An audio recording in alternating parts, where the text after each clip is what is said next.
Buenas noches a todos. Sean bienvenidos a Grupo Inframundo. Yo soy Diego Salazar.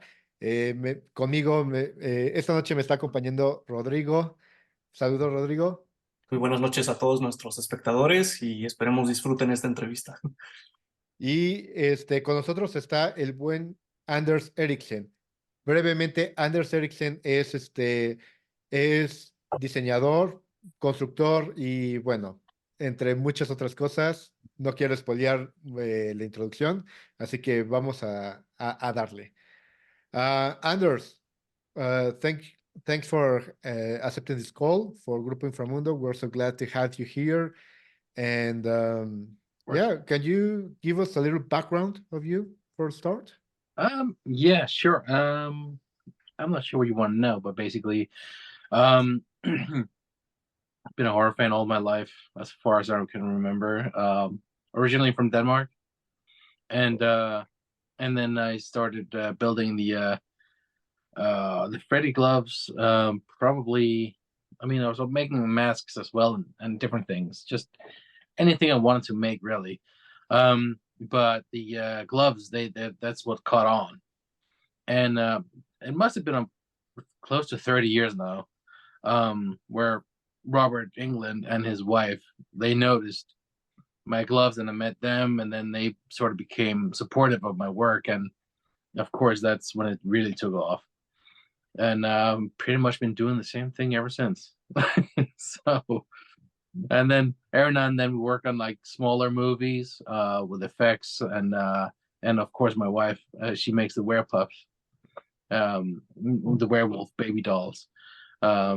So that's what we do. We just, everything we do is horror. Excellent.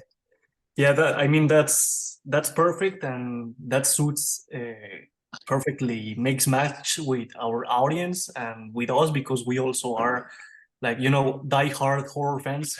Yeah. So tell us, in your experience, or uh, since when you became a horror addict or horror fan, which one was like your first, I don't know if horror show or horror movie, something that introduced to you to the genre and, made yourself a fan like every one of us. Yeah. I think I remember I was really little, and I think it was Psycho. It was on TV, Oh, Mm. and so I wanted to watch that, and then my mom said like, "Oh, but there's a really scary scene," so like she warned me and all that stuff, and then like, but I didn't find it all that scary, but I really liked it, So like it's a scene with what's going on in Psycho, and then W. I really wanted to see the dead mom in the fruit cellar. I remember that, so I was really excited to see his dead mom because apparently that was scary.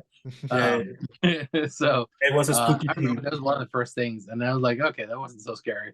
And then I think it may actually have seen Frankenstein before then, but nobody really, thought it was scary the same way as a slasher movie.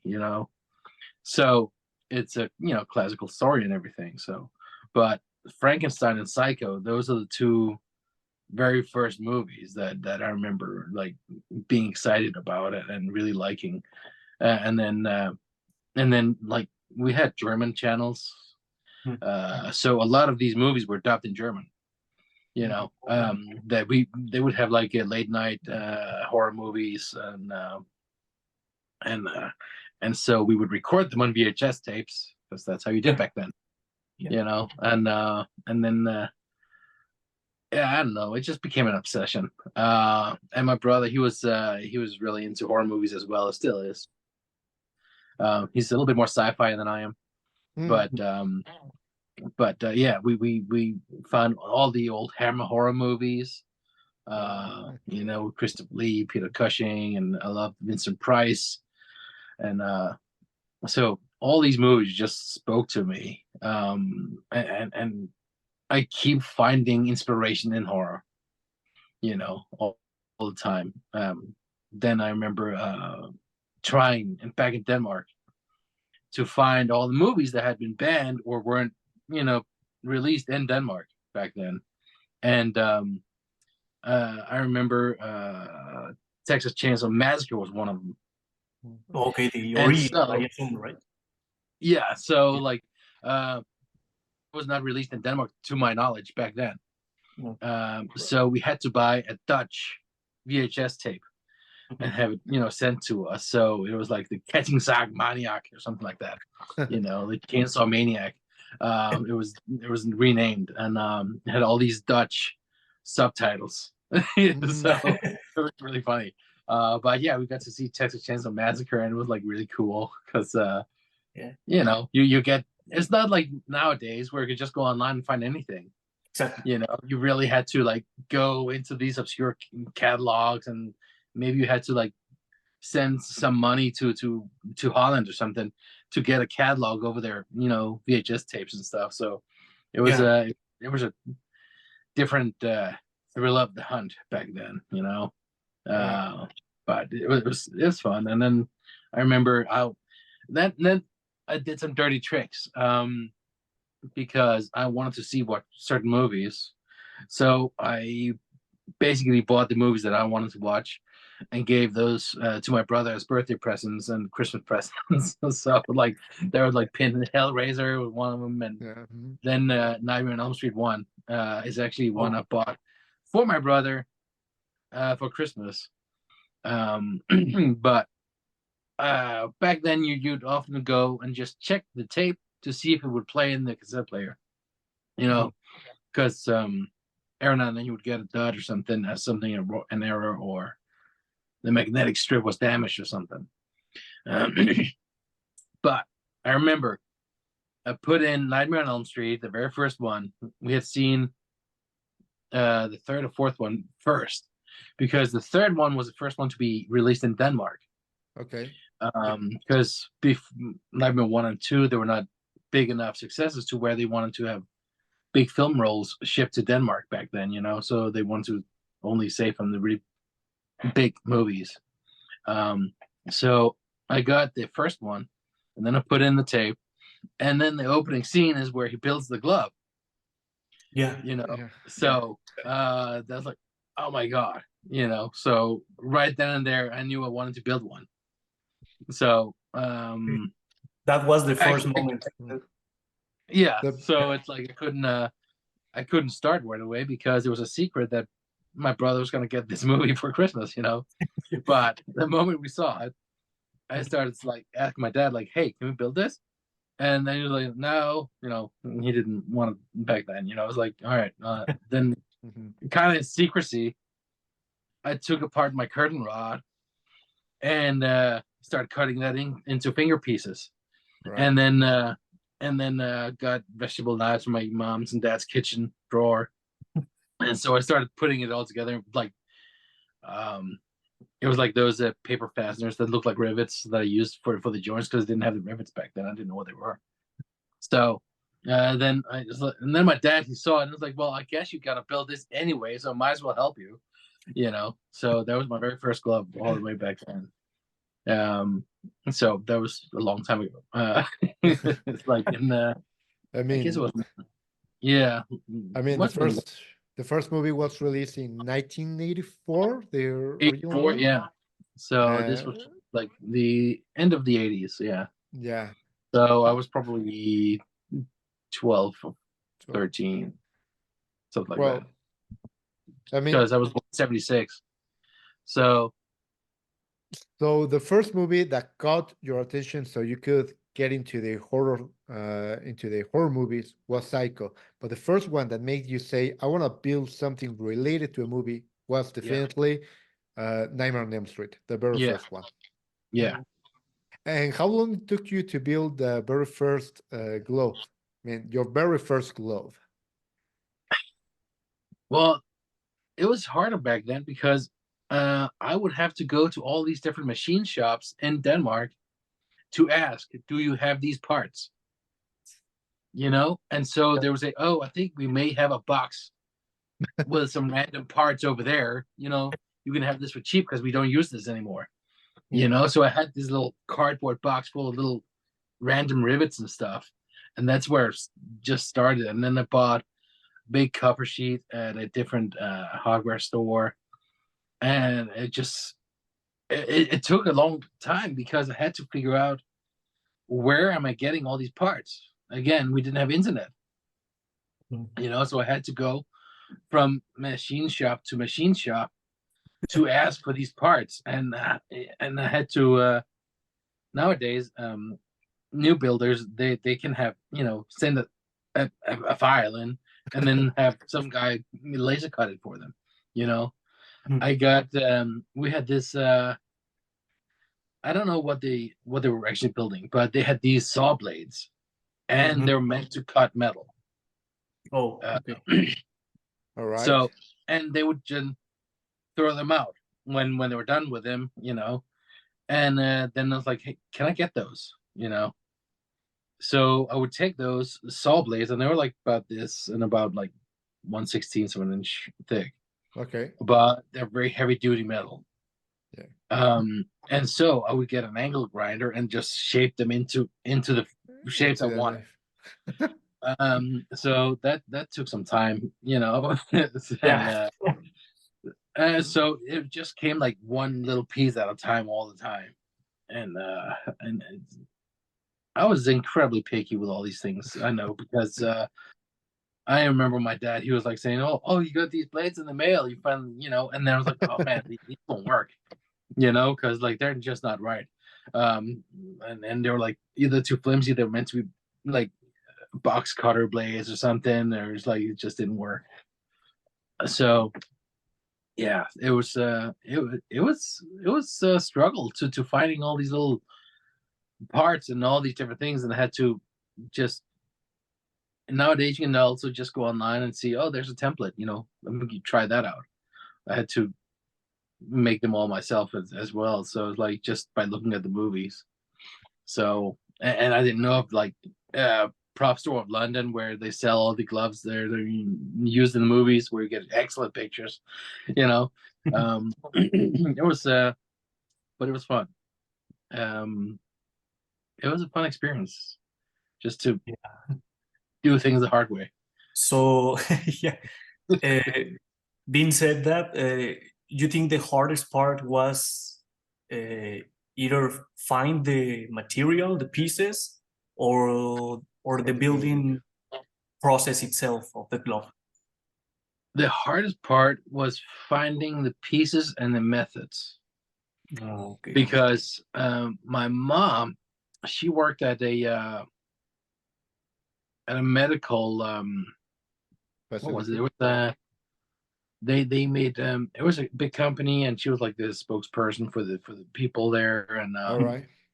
and they would make syringes, Right. for medical use and all that stuff, and she went to ask one of the guys who worked in the machineries, the production line. And I said, okay, so my son is working on this. How's he going to do this? And so it's like, how is he going to attach the blades to copper? So it was, that's how she's, yes, I had very supportive parents. Yeah, exactly. Yeah, Most parents with the horror related theme, they are like, they try to avoid that from their kids. Like, yeah, I don't know, like it's bad or taboo or something like that. Yeah. But it's very cool that your parents were the opposite, that they were very open-minded and supportive with you, and that they saw that your future craft, for so speak, were involved in the horror theme. So it was very nice from your folks that they support you. And they were just being supportive, because there was no such thing back then as where you can say like, oh, you can sell these online or whatever. Yeah. It's it wasn't really a thing at all back then. And back then I thought I had a better future at making comic books. Oh, okay. Which was the thing. I was doing comic books back then, and I was, that whole thing. Yeah. But they were always supportive, and then it's like, well, you really want to do this, so they just supported me because they were just great parents, and I could just tell that I just wanted to do this. So And looking back, I can't believe how supportive they were, because they would drive me places for me to ask these machine shops about these odd parts that nobody knew what were, you know. Yeah. And I do believe that your parents saw some part of an artist growing in you, and they were trying to feed that interest that you had at a very young age. yeah, You may have started, they may have looked at you and, oh, he's starting with gloves and something he saw in the movies. Maybe he can develop this into making other stuff, another artistic decisions. which And would but you be smart. and and you keep making gloves Yeah, and as far as I see, another type of props as well. Am I right? yeah, we do. Like I said, my mom, um, uh, she was supporting me when I first did um, comic books and then masks as well. There was another thing I was doing back then was masks, and I was also trying to make a Freddy mask, because back then there was hardly any. There was the one from Dun Post, I think, which we gotten in the mail, uh, which was like only painted on the front side, Mm, you know, because it's like really cheap and mass produced, yeah. and they probably just went like with a paint roll over it, like in the front side. Um, but you know, and now TrickrTreat Studios, they're actually making that same mask again from the same molds. Wow. Oh, okay. So that's cool. That's like super retro. Yeah. But yeah, and my wife, she makes the wear pups. These are the masks I make now. Like again, inspired by Texas Chainsaw Massacre. Yeah. Oh, and Ed Gein, of course. Yeah. Yeah, so Yeah, we can have a lot of these great characters without Ed Gein. Exactly. yeah, yeah. Uh, Oh yeah, it's inspiration for Leatherface. Yeah, and many yeah, others, many other horror and Psycho characters. too. Mhm. Yeah, Exactly. also. Yeah, yeah. Robert Bloch, I think it was who wrote Psycho. He was inspired by Ed Gein, Mhm. and he wrote Psycho. So Yeah, and because that, you know, he had this weird obsession with his mom and went crazy and Yeah. possibly yeah. killed more than one person. And Uh, not and sadly he did not only inspire artists to create horror characters that are part of only fiction, but also inspire other crazy people that did follow yes. his steps in the real life, sadly. Well, yeah.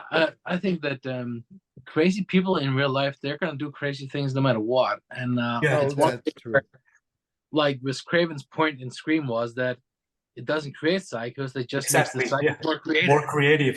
Yeah, and I Let's totally talk believe about let's talk about it. that. Yeah, I think that it's a weird thing where it's like uh, art imitates life and Yeah. life imitates art, you Well, know, and I think it just keeps the it just Eating back.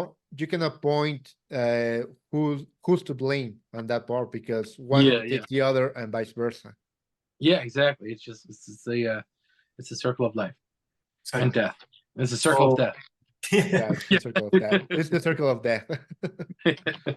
so Anders, I'm glad that you mentioned TrickrTreat Studios Mhm. because my next question for you regarding that topic is, in order for you to nowadays making replicas and props to TrickrTreat Studios, am I right? Yeah, yeah. Yeah, okay. Who made the first move in order for that to happen? Did you try to first to reach TrickrTreat No, there Studios, was or they reached to you, or how it yeah, was? I've known Justin Mabry for a long time. Oh, We used to see each other at conventions like back in the day where I would be selling my gloves at shows, conventions with, you know, the Robert Englund and the other Nightmare Stars and stuff, and he would be there with his masks, and so we knew each other already, and basically he said like, okay, well now we're gonna do some of the replicas of the gloves as well as the masks for the first four movies. So he reached out to me, and then oh, it's like, you know, he was very flattering and said like, well, you're the yeah. best. this. So it's like, okay, thank you. I would love to work on this. So I put together all their masters for them to build them from, So yeah, I did that, and it was like, I don't know when they needed them, but I remember it being pretty fast. I sent them in with mock-ups as well as best as I could. So like, okay, this goes like here. This one has these trademarks. This has this style glove and these blades. So I got them templates from all the different things, all the different pieces, so they could cut them out. And yeah, they're great. I really I can only speak highly of TrickrTreat Studios. They're really good people, and I think they it's certainly the best mass-produced glove on the market. They've embraced us as much as we have them. So, Yeah. Yeah, I think that I agree with you. I think thoughts have been great for many years, and I think it's very cool of them that one they listen to the fans. I think that they are aware of what horror fans' demands are, and they put it in the market. And second of all, that they also put the eye on independent artists. Like, for example, they reach to you. I mean, in this case, they know you, but I think they did the same with Robert Englund, for example, the guy that made the good guy replicas. Yeah, I think they reached to him, to the mass production sculpt and all. So I think it's great. I think they have been doing a very great job. And your glove, I mean, your replicas also speak for itself, right? I have seen them online, and they're very cool. They're better in person. No question. I will say that, because I've seen gloves where I thought, oh, they look nice, and then somebody, they buy something, from online, and they're like, oh man, this feels so cheap, but like I think that TrickrTreat Studios gloves are as good as a lot of independent builders gloves are, and I think that it's certainly a steal for $200, and then sometimes you get a discount sometimes, and they have sales or whatever, so it's like, but I think it's worth it, and I think you're right. They do care about fans because they are fans themselves. I think it's necessary, and they have been in the horror business for a long time. Justin has, for sure. With he made masks, and he still is, more than ever. So yeah, no, they're good people. I think that's the most important thing, right? That when fans create things for fans, they have you can tell the effort and the love that there's printed into the final product, and people can cherish that more than if it's just a mass. I mean, a really really mass made product, right? I know exactly what you mean. Yeah, because I sometimes feel a little weird by saying that their gloves are mass produced, but they come in nice packaging and everything, I don't know the process, but the thing is that they do care about the products, and so they I had them, I had some at some point because I wanted to check them out, so I ordered one of each to see the quality, and I was like, I'm gonna get some more, because I was actually impressed with the first time they came out, because you can see they have what looks like bracing marks on the fingertips, like the original Nightmare 1 glove. They got the red markings and stuff, and which you can't. I don't know if they apply it there or if it comes naturally, but either way, I think it's a lot better than what we have had before. Like when we were kids, we had the plastic one. Yeah. Yeah. It was like we had of those glove with the plastic. And now we're able to bring the common fan, who might not know where to go to get all these hand built things. They still have a good option, just by going to TrickrTreat Studios, a big site, and they're advertising, and they're they're being distributed pretty widely too, I think. So today's fans, they have some good options where when we were kids, we did not really have that, you know. No. So I yeah, mean, you didn't have the option, and you have to make your own gloves. yeah, exactly. That is exactly what it was. Yeah, and that's why I did, because Yeah. I was not happy with just having a plastic glove with really like bendy blades on, you know. Yeah. And from being in the packaging, they would always go like, All yeah, directions. And from yeah, all the gloves, Freddy has had a different number of gloves along the movies and different designs. From the ones that you've made, is there anyone that you, as an artist or as a fan, are you more fond of as your favorite ones of the gloves? that's a really good question because it keeps changing. Yeah. Yeah. Like if I have built like 10 Nightmare One gloves in a row, like one after another, then I'm sick and tired of it, Yeah. and then I want to build something else, you know. And then that new thing that new glove that I'm building is going to be my favorite for the moment, you know. And sometimes I build something and I was like, man, this is such a wicked glove. I should build more of those, you know. Or I'll just feel like, man, I hope somebody puts in an order for one of these, or I'll just start building it because I want to. And then people will get mad because like, hey, my glove was next. You didn't build that. We built this other one. And I was like, yeah, because I felt like it, you know. So, and I gotta do that to keep myself sane and to keep being interested in what I do. Um, I just built a bunch. This one's about to go out. I'm just waiting for a stand, but this is for Ira Hayden, who was Right. the Wizard Master in Nightmare 3. And Oh, so this is actually yeah, yeah, going yeah. out to, It's the one yeah, from Dream Warriors, right? yeah, Dream Warriors. Yeah, exactly. Did I say Dream Master? Remaster. Yeah, you said I meant Dream remaster. Warriors. Dream Warriors Nightmare Dream 3. Warriors. Yeah, he's the Wizard Master. Yeah. Yeah, so he contacted me and was like, hey, I need a Nightmare 3 glove. And he's really cool. He's such a nice guy. So I'm hanging on to this because he also wants a stand for it. So Oh, I'm still working on the stand. So yeah. Oh, yeah. I'm just gonna Uh, hang it over here if I can. uh, Uh, there we go. so, Robert, you have made gloves for Robert Englund. He has used them. Other Nightmare cast members have asked you for gloves. Yeah. You just mentioned one, but who else have asked for Um, one?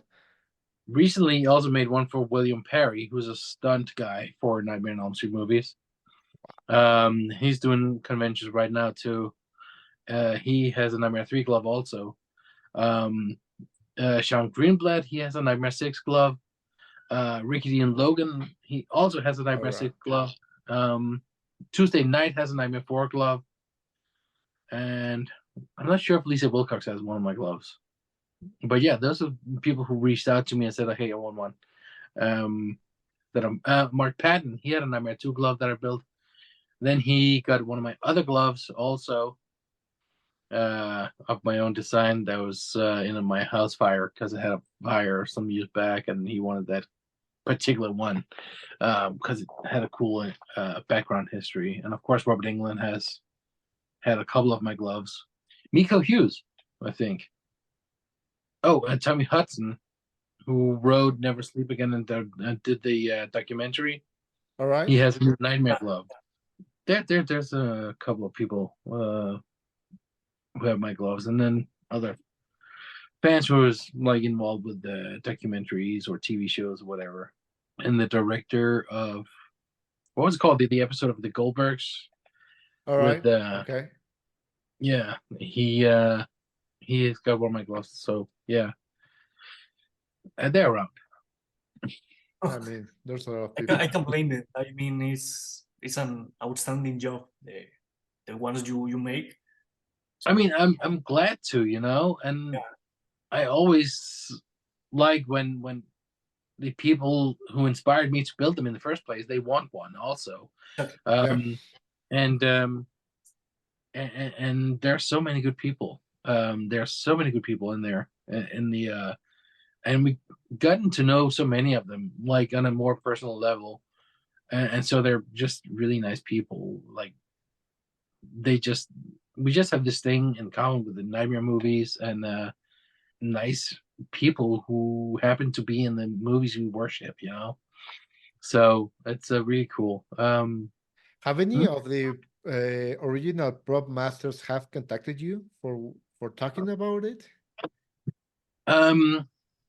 Luca Lucci, who built the very first one, and for Nightmare 4 and New Nightmare. Nice.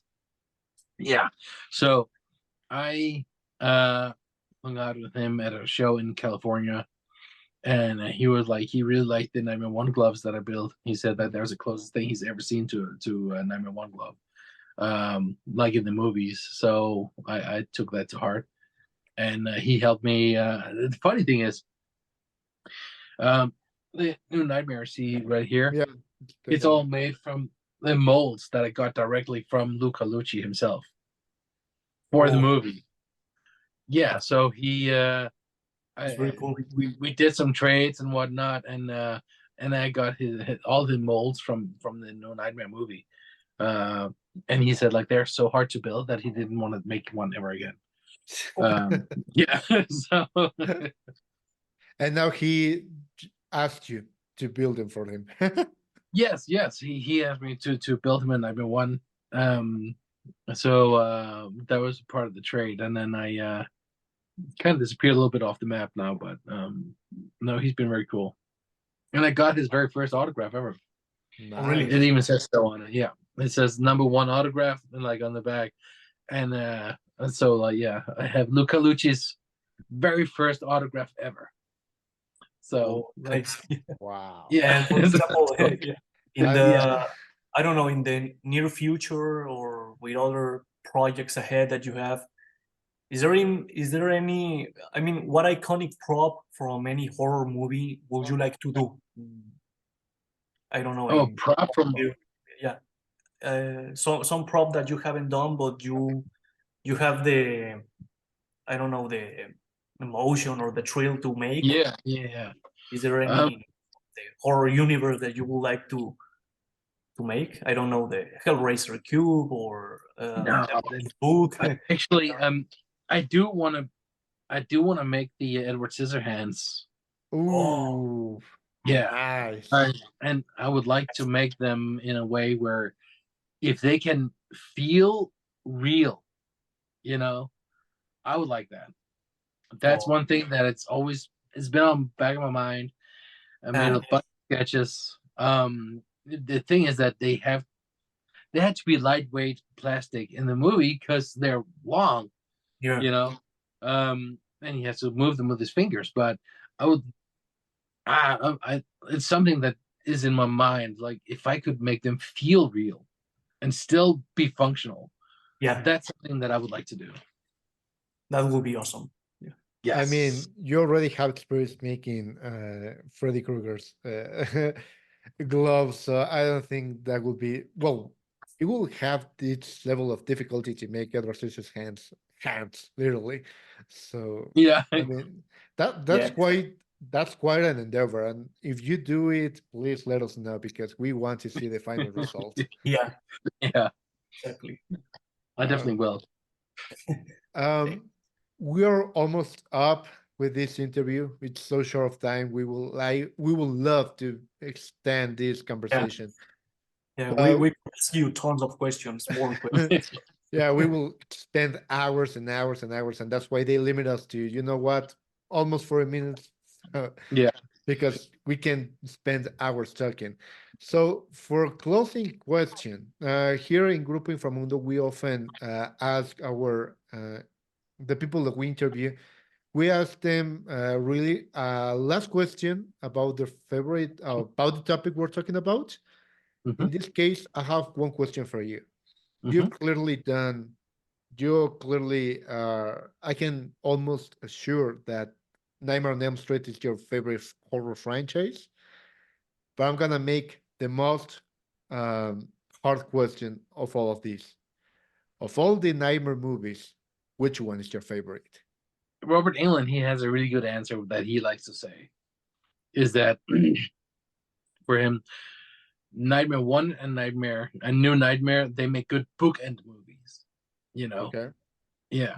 So I agree with that, but at the same time, I cannot pick one. Yeah, it's so hard.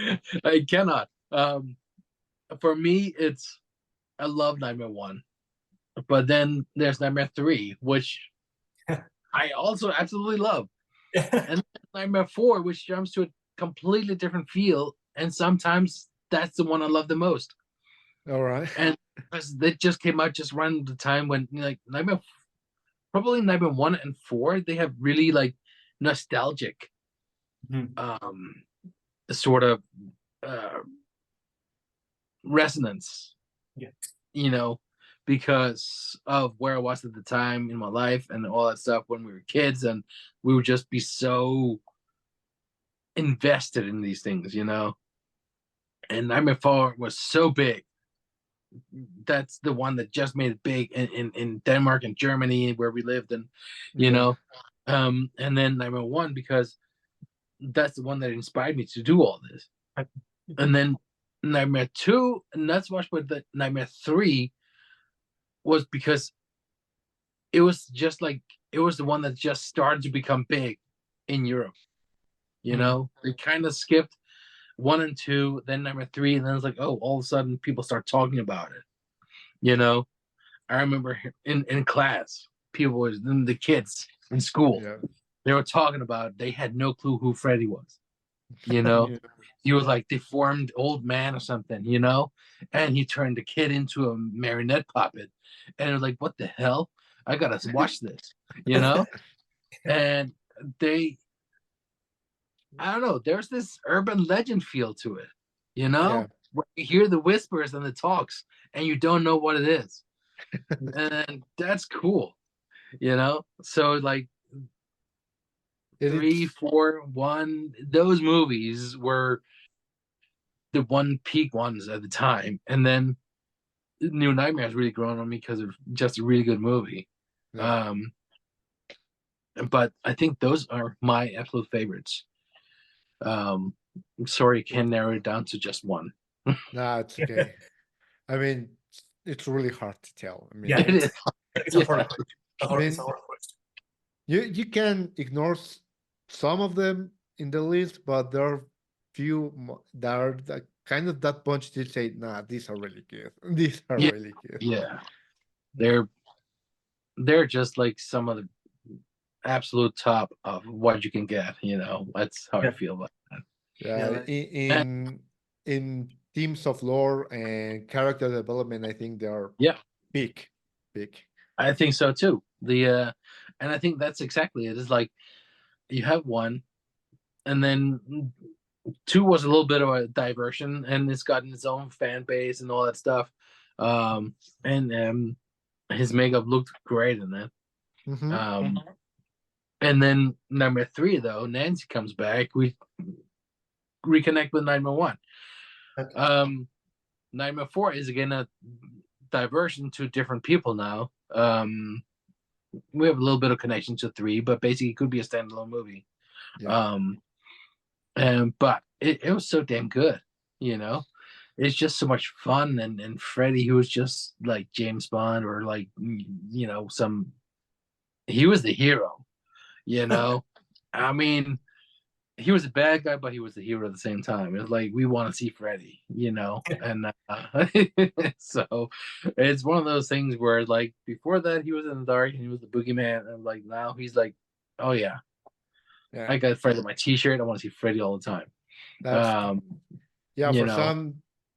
For some he's the main character after all, right? Right. Yeah. And it has become an icon as with many other slasher villains. So. Oh, absolutely. Yeah. Yeah, he's a horror icon. Yeah. It is a horror icon. Yeah. Rodrigo, for you, what would be your favorite nightmare film? My favorite. If you say the remake, I'm gonna haunt you your dreams. No. It's I think it's a hard tie in between 1 and 3. for me. Right.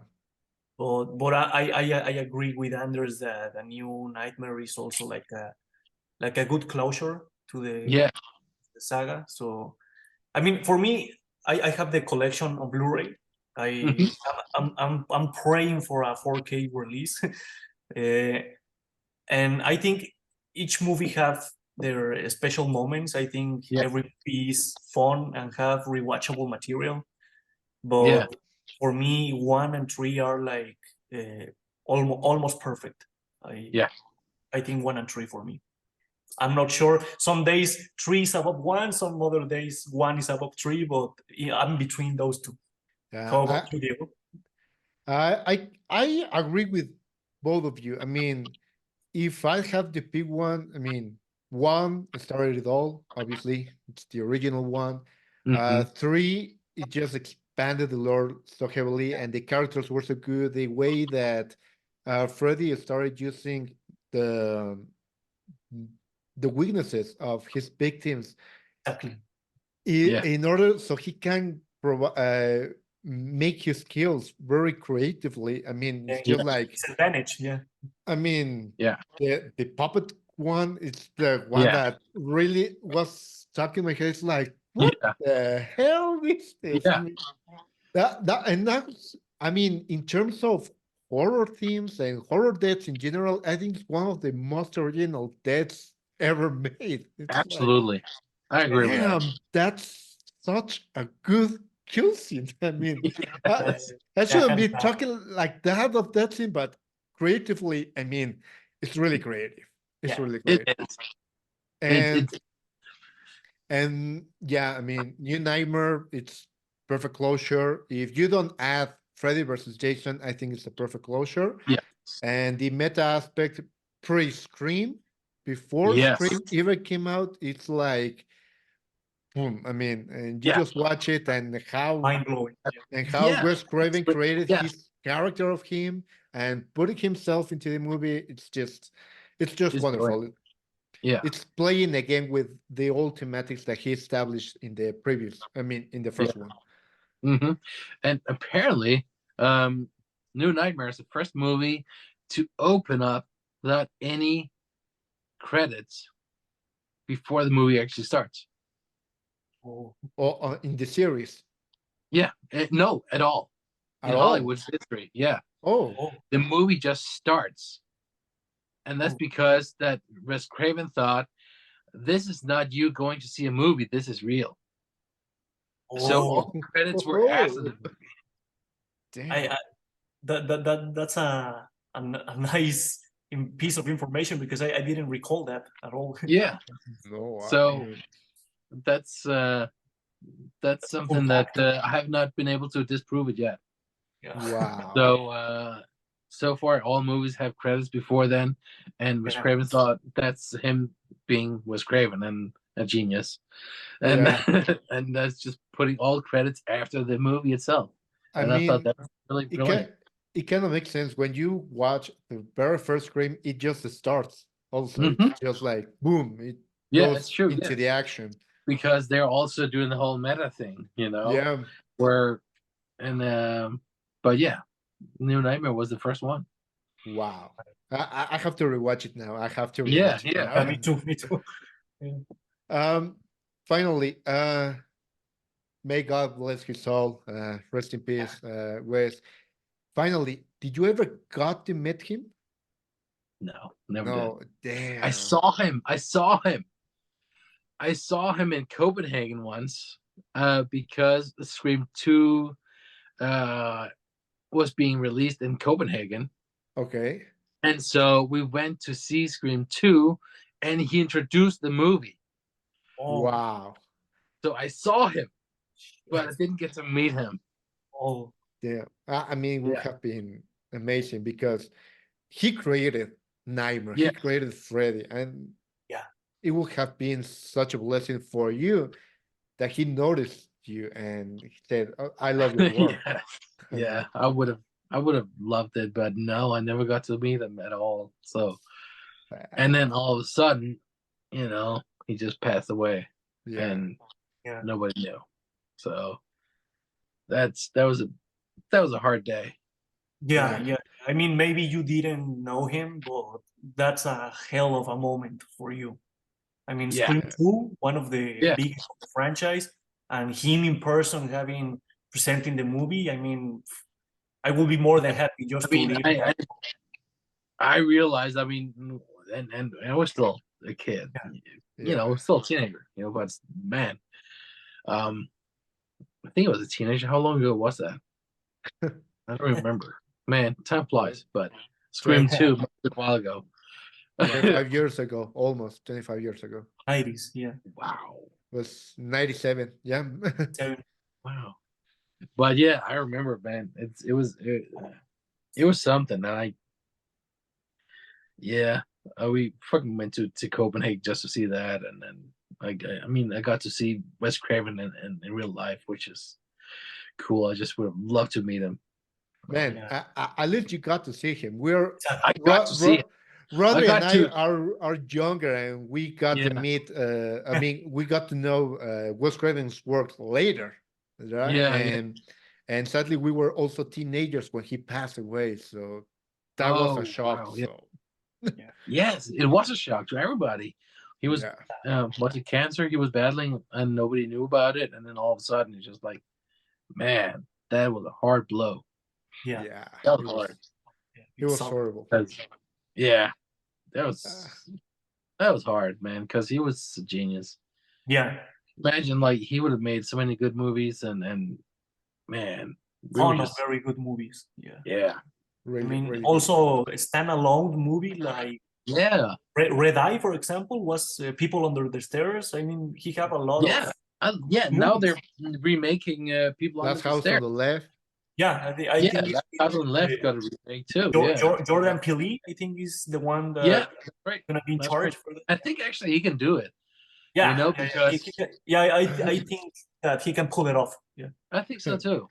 I think it's actually. I mean, it's one of those things where it's kind of like if they say People on the Stage is gonna like why, you know, but then it's like okay, I can see Jordan Peele. He might actually have something to add to it because it's sort of a foot in his culture, you know, and so I can see him actually be a good fit for this.